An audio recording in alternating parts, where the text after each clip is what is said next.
Video was put on the net. This was a while ago, almost 5 years ago now. There's been many others since then. This is a good one. Let's take a look at it. They placed this on the sun. Now this is the probe telemetry. This is the camera. And it has a little arm that has a protective lens because otherwise the electronics would get overwhelmed. And this is the sun surface here. This is a representation of the sun surface. And this is the video.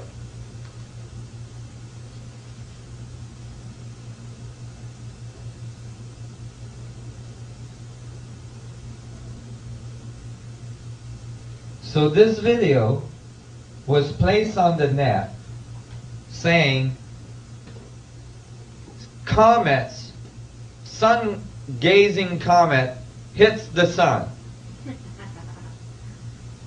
And you know, a bunch of people downloaded this stuff. And you know, emailed NASA and said, what are these objects? Because comets usually have extremely long tails when they approach an object like the sun. Do you know how big these objects are? At least the size of the Earth. Okay?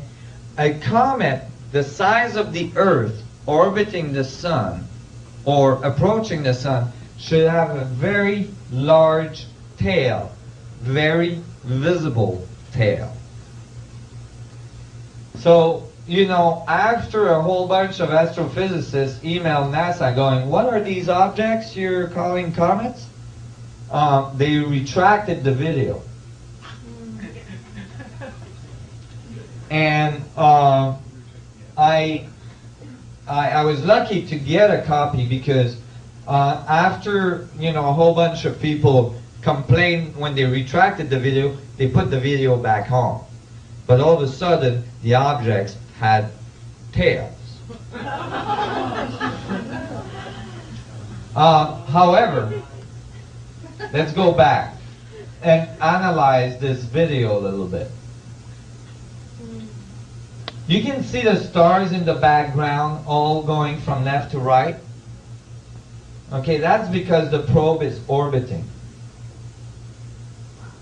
Right? And then you can see all these little white dots. Those are particles hitting the camera. Let's try to find one. You see this one? That's a particle from the sun hitting the camera. So you can ignore these little bleeps.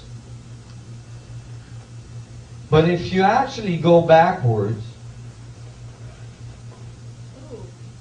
you will find that there is only one object going towards the sun at first. And then at this frame, you will find two little objects here that appear that in the next frame move from here to here. Can everybody see this? The light. Oh, the light.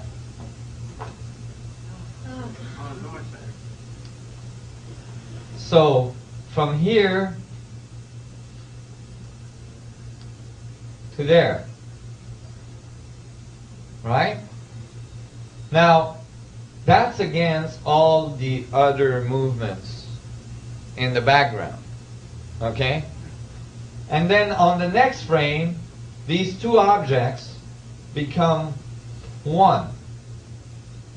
Now, that's quite possible if the two objects ended up one behind each other, right?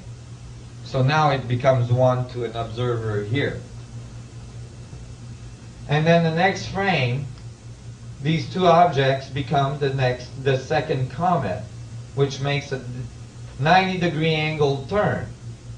See? Boom, become one, and then starts moving in this direction.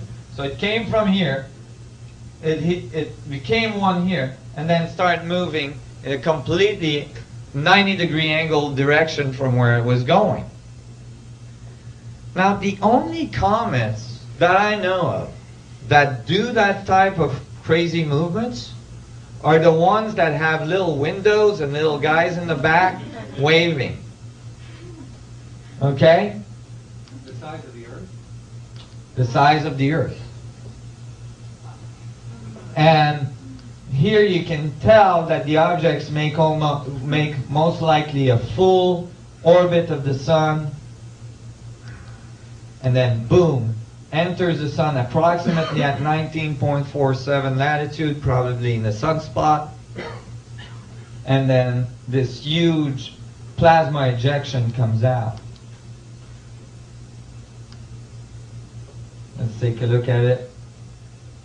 Boom. The other thing is the objects don't break into pieces like comets would do. And so I was really amazed to find this video. And I thought, my God, you know, if you were a society that had ships the size of the Earth, you wouldn't be able to go into any small black holes like the Earth. It would be, your ship just would be too big for the Earth. So you'd go for the next fractal level of black holes, you'd go for the sun. But if you were using a smaller ship and you wanted to go through the black hole of the Earth, then you would find that black hole by going through the sunspots of the Earth. These sunspots would be the volcanoes you find on Earth. And that's when I start to realize as well that volcanoes might not be what we think they are. Meaning that, you know, for instance, the most active volcanoes on Earth are at 19.47 latitude. They're right where I live, on the island on the big island of Hawaii. And we find most volcanoes have a large amount of UFO activity. The volcanoes at 19.47 latitude in Mexico have so much UFO activity that the government, the Mexican government, has started to train pilots so that they know where the UFO activity is and they can avoid these routes when they're approaching Mexico City for landing. It's actually become mandatory that they follow that class if they are landing more than a certain percentage in Mexico City. Why? Because Mexicans typically sit on their porch at night and look at the UFOs coming in and out of volcanoes. That's how much activity there is. So I was thinking, well, if your ship though is the size of the Earth, then you'd have to go for the sun. And as I was thinking this, the music was playing in the background, and this was what played. And I thought that was very indicative.